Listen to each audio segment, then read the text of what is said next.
इस वीडियो में हम मोस्ट आईएमपी क्वेश्चनों का अध्ययन करेंगे। साथ में बोर्ड में पूछे गए 2018 से लेकर 2024 तक जितने भी क्वेश्चन है विभाग ए से लेकर विभाग एफ तक उनका अध्ययन करेंगे। इसके साथ साथ में अलग अलग असाइनमेंट में जो प्रश्न अटेंड कर रहे हैं यानी कि आपको यहाँ पर 1 स्टार का निशान है, यानी वो 2 या 2 से अधिक असाइनमेंट में दिया है। अगर 2 स्टार है तो आपको वो है 5 या 5 से अधिक असाइनमेंट में वो दिया है।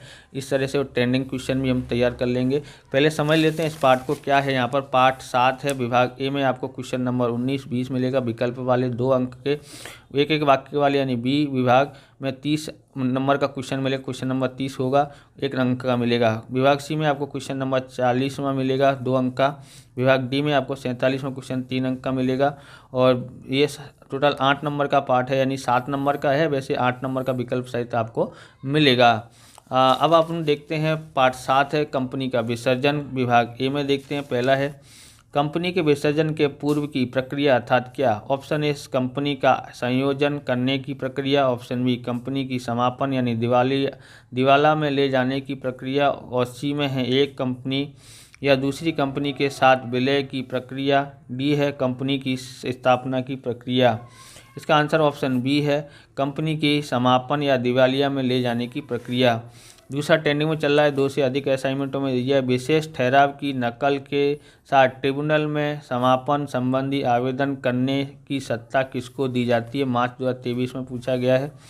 ऑप्शन ए लेनदारों को। ऑप्शन बी हिस्सेदारों को यानी साझेदारों को। ऑप्शन सी संचालकों को। ऑप्शन डी सदस्यों को।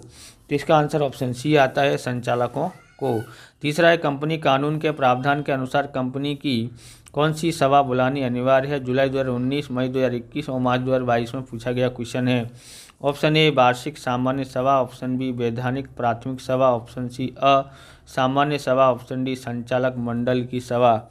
इसका आंसर आता है ऑप्शन बी वैधानिक प्राथमिक सभा। चौथा है समामेलन का प्रमाण पत्र मिलने के बाद कंपनी कितने वर्ष में धंधा प्रारंभ न करे तो अदालत समापन का आदेश कर देगी। Option A 1, option B 2, option C 3, option D 4। तो इसका आंसर आता है यहाँ पर ऑप्शन ए 1 आता है। बराबर, चौथा ट्रेंड में चल रहा था। 5वां देखते हैं, सार्वजनिक कंपनी में कम से कम कितनी सदस्य संख्या होने पर कंपनी को समापन में ले जाया जा सकता है। मार्च 2024 में पूछा गया है। ऑप्शन ए 7 से कम। ऑप्शन बी 3 से कम। ऑप्शन सी 2 से कम। ऑप्शन डी 10 से कम। तो इसका आंसर आता है 7 से कम। मोस्ट इम्पोर्टेंट क्वेश्चन है ये। बराबर, निजी कंपनी का पूछे तो 2 से कम और सार्वजनिक का पूछे तो 7 से कम। आप इस प्रकार के वीडियो देखना चाहते हैं तो डिस्क्रिप्शन में आपको प्लेलिस्ट मिल जाएगी अलग अलग विषयों की, मोस्ट आईएमपी क्वेश्चनों की, वहां से आप देख सकते हो। चैनल पर नए, चैनल को सब्सक्राइब करना, क्योंकि हम इस प्रकार के वीडियो आपके लिए बनाते रहते हैं। और ज़्यादा से ज़्यादा शेयर और लाइक भी करना, जिससे हमको भी मोटिवेशन मिले हिंदी मीडियम के ज़्यादा से ज़्यादा विद्यार्थी इस चैनल को जोड़ सकें। इसलिए प्रयास आपको भी करना होगा।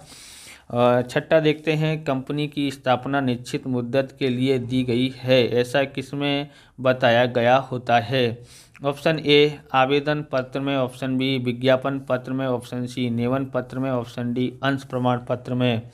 तो इसका आंसर आता है, और छठा भी आता है यहाँ पर। इसमें क्या आएगा, ऑप्शन सी आता है नियमन पत्र में।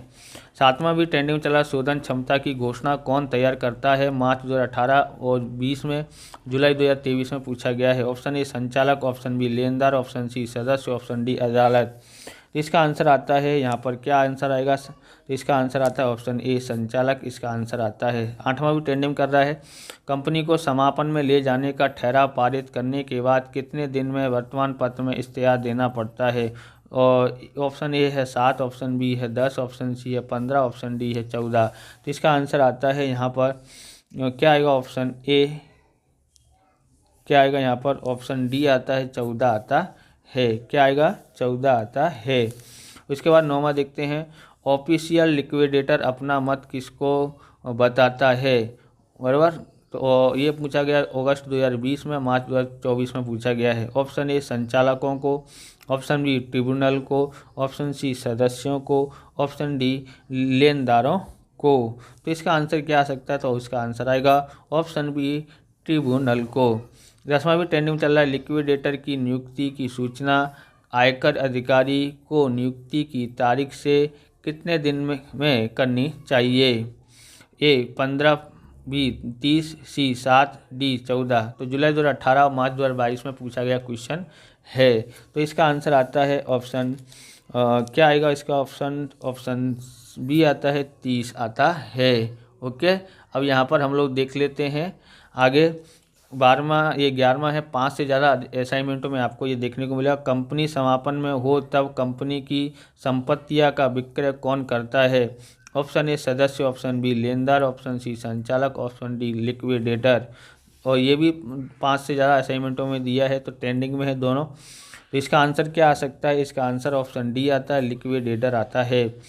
12वां है, कंपनी को दिवाला या विसर्जन में ले जाने के प्रकार कितने हैं? Option A 2, option B 3, option C 4, option D अनेक। इसका आंसर आता है ऑप्शन ए आता है, 2 आता है। क्वेश्चन नंबर 13 है, निजी कंपनी में कम से कम कितनी सदस्य संख्या हो तो कंपनी को समापन में ले जाया जा सकता है? ऑप्शन ए 7 से कम, ऑप्शन बी 3 से कम, ऑप्शन बी 2 से कम, ऑप्शन डी 10 से कम। तो इसका आंसर आता है ऑप्शन सी 2 से कम आता है। ये भी बोर्ड में पूछा गया, ध्यान नहीं को पूछा गया है। बराबर, या सार्वजनिक का होगा तो 7 से कम और निजी का होगा तो 2 से कम। विभाग भी देखते हैं।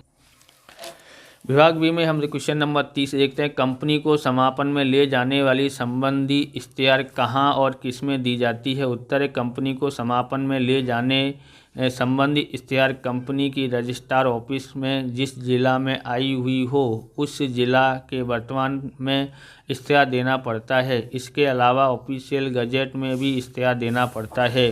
दूसरा ट्रेंडिंग में चल रहा है, पहला भी ट्रेंडिंग में चल रहा था। बराबर, निजी कंपनी में कम से कम कितनी सदस्य संख्या होने पर कंपनी को समापन में ले जाया जाता है? अगस्त 2020 में पूछा गया है। तो सार्वजनिक कंपनी में 7 से कम और निजी कंपनी में 2 से कम सदस्य होने पर कंपनी को समापन में ले जाया जा सकता है।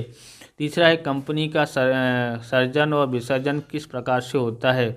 उत्तर है, कंपनी का सर्जन और विसर्जन कानूनी कार्रवाई के अनुसार होता है। चौथा है, ट्रिब्यूनल द्वारा अनिवार्य विसर्जन का अर्थ दीजिए। उत्तर है, ट्रिब्यूनल द्वारा किए आदेश से अपनी कंपनी को दिवालिया की प्रक्रिया में लाया जाए तब उसे ट्रिब्यूनल द्वारा अनिवार्य विसर्जन कहते हैं। पांचवा देखते हैं, सामान्य रूप से कंपनी धंधा बंद करने या समापन करना कब निश्चित करती है? उत्तर है, सामान्य रूप से कंपनी और आर्थिक परिस्थिति खराब हो और राजस्व चुकाने के लिए सक्षम ना हो तब धंधा बंद या समापन करना निश्चित करता है। छठा है, अनिवार्य समापन के लिए आवेदन अधिकार किस संदर्भ में होते हैं? उत्तर है, कंपनी अपना दायित्व चुकाने में असमर्थ हो तब अनिवार्य रूप से दिवाला के लिए आवेदन अदालत में होते हैं। सातवां है, कंपनी में प्रबंधन करना तब असंभव बनता है। कब असंभव बनता है? तो ये जो मार्च 2023 में पूछा गया उत्तर है। ट्रेंड में भी चल रहा है, कंपनी में प्रतिरोध होने के कारण कंपनी का प्रबंध करना असंभव बनता है।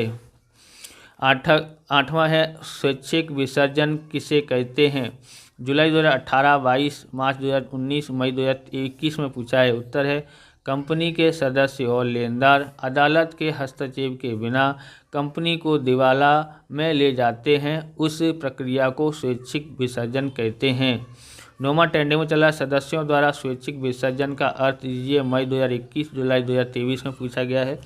उत्तर है, कंपनी की वार्षिक स्थिति सुदृढ़ हो और सदस्य स्वेच्छापूर्वक कंपनी के लेनदारों को बताए बिना कंपनी को समापन में ले जाने का ठहराव करे तब सदस्य द्वारा स्वैच्छिक विसर्जन कहा जाता है।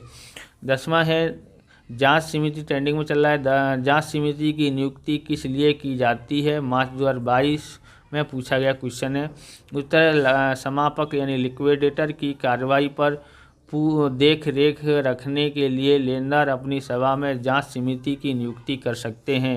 11वां, लिक्विडेटर की नियुक्ति होने पर किसकी सत्ता का अंत होता है? जुलाई 2019 और मार्च 2020 और 24 में पूछा गया है। उत्तर, लिक्विडेटर की नियुक्ति होने पर कंपनी के प्रबंध संचालक, मैनेजर एवं संचालक मंडल की सत्ता का अंत आ जाता है। 12वां देखते हैं, कंपनी को समापन में ले जाने के बाद कितने दिनों में वर्तमान पत्र में इश्तिहार देना पड़ता है, मार्च 2018 में पूछा है। उत्तर है, कंपनी को समापन में ले इनमें वर्तमान पत्र में इश्तिहार देना पड़ता है। यह है 13वां ट्रेंडिंग में चल रहा है, सार्वजनिक कंपनी में कम से कम कितनी सदस्य संख्या होने पर कंपनी को समापन में ले जाया जा सकता है, अगस्त 2020 में पूछा गया है। उत्तर है, सार्वजनिक कंपनी में 7 से कम सदस्य संख्या होने पर कंपनी को समापन में ले जाया जा सकता है। बराबर यहाँ पर है, निजी कंपनी में कम से कम कितने सदस्य संख्या होने पर उसको समापन में ले जा सकते हैं, तो 2। 14वां है, लेनदारों द्वारा विसर्जन स्वैच्छिक विसर्जन का अर्थ बताओ। उत्तर है, कंपनी अपने सभी दायित्व चुकाने में असमर्थ हो और दिवाला की परिस्थिति में हो, अर्थात कि संचालकों द्वारा शोधन क्षमता की घोषणा नहीं की जाए, तब लेनदार कंपनी को दिवाला समापन में ले जाना निश्चित करते हैं, जिसे लेनदारों द्वारा विसर्जन कहते हैं। विभाग सी में देखते हैं, क्वेश्चन नंबर 40वां मिलेगा। पहला ट्रेंडिंग चल रहा है, कंपनी विसर्जन का अर्थ और व्याख्या दीजिए, मई 2021 में पूछा है। दूसरा ट्रेंडिंग क्वेश्चन है, अनिवार्य विसर्जन की प्रक्रिया के योग्य और स्थायी कारण बताइए, मार्च 2020, अगस्त 2020, मार्च 2024 में पूछा गया क्वेश्चन है। तीसरा है, स्वैच्छिक विसर्जन के संयोग बताइए, मार्च 2018, 23, जुलाई 2018, मई 2021 में पूछा गया क्वेश्चन है। चौथा है, कंपनी के धंधे को बंद रखने के लिए कौन से सही कारण अदालत को बताने पर कंपनी और अदालत घाटे में जाने का आदेश नहीं देती है, मार्च 2019 में पूछा गया क्वेश्चन है। पांचवा ट्रेंडिंग में चल रहा है, कंपनी की प्राथमिक सभा और रिपोर्ट के विषय में समझाइए, जुलाई 2023 में पूछा है। छठा है, कंपनी के समापन में ले जाने के प्रकारों के नाम दीजिए, जुलाई 2018, 22, मार्च 2022, 23 में पूछा गया है। सातवां, लेनदारों द्वारा स्वैच्छिक विसर्जन का अर्थ बताइए, मई 2021 में पूछा है। आठवां ट्रेंडिंग में चल रहा है, कंपनी किस प्रकार का कृत्य करे तो ट्रिब्यूनल कंपनी को समापन में ले जाने का आदेश कर सकती है। विभाग डी देखते हैं, क्वेश्चन नंबर 47 में मिलेगा। पहला ही ट्रेंडिंग में चल रहा है, ट्रिब्यूनल मार्फत अनिवार्य समापन विसर्जन के संयोग बताइए, मार्च 2019, 20, 21 में पूछा गया क्वेश्चन है। और दूसरा है, लेनदारों द्वारा स्वैच्छिक विसर्जन का अर्थ और उसकी विधि व समझाइए, मार्च 2018 और 24 में पूछा गया। तीसरा ट्रेंडिंग में चल रहा है, सदस्यों द्वारा स्वैच्छिक विसर्जन की विधि बताइए। चौथा है, स्वैच्छिक विसर्जन के संयोग बताइए, मई 2021 और मार्च 2023 और जुलाई 2023 में पूछा है। पांचवा भी ट्रेंडिंग चल रहा है, सदस्यों द्वारा स्वैच्छिक विसर्जन और लेनदारों द्वारा स्वैच्छिक विसर्जन के बीच अंतर समझाइए, कोई भी 3 मुद्दे। इस प्रकार से ये वीडियो पूरा होता है। अगर आपको हमारा वीडियो अच्छा लगे तो लाइक करें, शेयर करें, कमेंट करें, चैनल पर नए चैनल को सब्सक्राइब करें। मिलते हैं नेक्स्ट वीडियो में। जय हिंद, जय भारत, वंदे मातरम।